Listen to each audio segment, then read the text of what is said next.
The concept of macroeconomics, the study of economies at the national or global scale, is a misleading abstraction. The national economy is a myth. The global economy is a myth, an ideology, a cult, a projection. The real economy is microeconomic. It starts at the level of the individual. The economy is usually thought of in an aggregated macroeconomic sense, treated as if it's something out there, vast, objective, too big to touch, something we watch on news reports, like a distant weather system. But here's the truth. You don't eat GDP. You don't sleep in international trade. You wake up inside your economy, the one made of your rent, your grocery, your job, your time, your energy.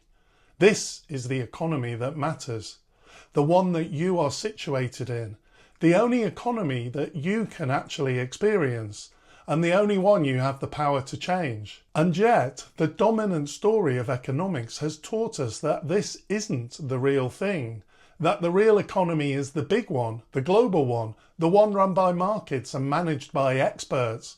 It's top down and you're at the bottom. You're just a consumer, a worker, a unit. This is the version of the economy that we're told to believe in. A single objective entity measured in GDP, managed from above and spoken of in godlike terms at the national or global level. This is the aggregated economy, the abstraction. It's the economy we're told is growing or shrinking, healthy or in crisis. But this is not how economics began. The word economy comes from the Greek oikonomia, the management of the household. It was originally about how we manage our shared life together, how we care for people and place at the level of the community. But over time, this idea was replaced by a more aggregated definition, one that focuses less on the local, the home, the community, and more on abstract systems and impersonal data. The standard definition taught in all economic textbooks is that economics is the allocation of scarce resources. That might sound reasonable, but it shifts the centre of gravity. It turns economics from a grounded, lived practice at the level of the home or the community into a top-down system, a theory about how impersonal forces manage scarcity. It treats the economy like a machine and individuals like inputs, and it forgets that the economy begins where you are, not in a spreadsheet, but in a household, a community, a street. And then we're told another story. The invisible hand will guide it all. We're expected to believe that if everyone acts selfishly, some magical unseen force will coordinate it for the common good. But this is not science. This is theology, a belief in a benevolent force with no mechanism, no evidence, no responsibility. And like many theologies, it hides an ideology, one that serves power, not people. And in doing so, it inverts the true power structure, replacing bottom-up reality with top-down control. It creates upside-down economics. By starting from the macroeconomy, from aggregates, abstractions and averages, we create the illusion that the individual is small, isolated and powerless.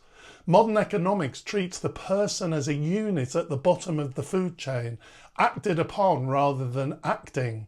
By treating people as isolated individuals, modern economics has created profound alienation. And then it's papered over that alienation with the fantasy of a global economy, be that at the national level or literally at the level of the globe, a world-spanning, all-powerful machine that we're supposed to believe in, trust and fear. It told us, don't ask questions, keep your head down, work hard. The economy is doing well. Even if you're not, it will get better in the future. But the cost of this fantasy is enormous. It robs us of our agency. It disconnects us from our neighbourhoods, and it keeps us asleep to our own power. Capitalism, for all its celebration of the individual, has actually incapacitated individual economic agency. Because once you believe the economy is something outside of you, it's easy to give up. But here's the truth. The economy is not out there. It's your conscious experience of life, your relationship to time, to money, to labour, to meaning, to other people. When you change your internal economy, your mindset, your energy, your attention, you change what you bring into the world, and that changes the economy around you. In that sense, awakening to your economic power is a spiritual act, not because it's religious, but because it's a return to consciousness, something real, grounded, and deeply practical. Globalization has been sold as progress, cheaper goods, open markets, faster trade. Economists and politicians keep telling us that it's been the greatest force for reducing global poverty and inequality. But globalization is not just a process, it's an ideology. It tells a story about what progress looks like: seamless supply chains, corporate efficiency, deregulated markets. But this story hides its human and ecological costs. It masks fragility with scale and calls extraction growth. What has globalization really delivered? An over-reliance on distant supply chains that collapse in crisis, exploited labour hidden from view, people alienated from their true essence, cultural erasure in the name of efficiency, environmental destruction on a planetary scale, hollowed out towns, high streets and local systems, unaccountable tech giants and oligarchs, bureaucrats in distant capitals, executives in distant boardrooms. We're told this is efficiency, but really it's centralised fragility, a brittle system stretched across oceans, maximising profits while severing relationship. The local economy is not merely a small part of the system, it is the system. From your point of view and mine, your economy is shaped by what you see, feel, fear and hope for. In that sense, the economy is not objective, it's personal. And if that's true for you, it's true for everyone. The so-called global economy is not a singular object. It's the aggregate projection of billions of individual perceptions. Each of us sees a different version of it, feels it differently, lives it differently. The truth is, there is no global economy. There are 8 billion local ones. And your local economy isn't just geographical, it's relational.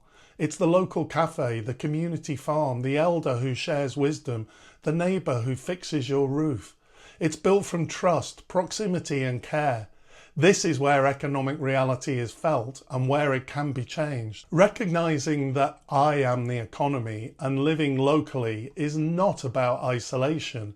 It's not about protectionism, small-mindedness or nostalgia. It's not retreat, it's root. It's about grounding yourself in a real participatory economy, one you can see, touch and shape. And while we rebuild the local, we can still think globally, because the challenges we face, climate collapse, inequality, systemic injustice, know no borders. And borders, after all, are imaginary. From space, there are no lines on the earth. The human race is one. Now, all that said, the global economy is not meaningless. It's not a total illusion. When billions of people act, spend, trade and produce, patterns emerge, trends develop, power concentrates, crises ripple across borders. But these patterns don't begin out there, they begin in us, in our choices, our fears, our habits and hopes. The global economy is the sum of billions of local economies, and each local economy is the sum of personal economies. It starts with you. That's why top-down control doesn't work. You can't fix a forest by pulling on the branches and leaves. You have to tend to the roots. The global matters, but only if it's grounded, only if it grows from lived experience, not abstraction. We've talked about the global economy as a projection, the sum of billions of perceptions and behaviours. If that's true, then the real site of economic transformation is not the marketplace. It's in the mind, the heart, the home, the body, the community. The individual is the seed, and the forest grows from there. That's the radical insight. Macroeconomic systems are not the primary layer of economic life. They're downstream from consciousness. You don't change the world by pulling levers in government or boardrooms, at least not at first.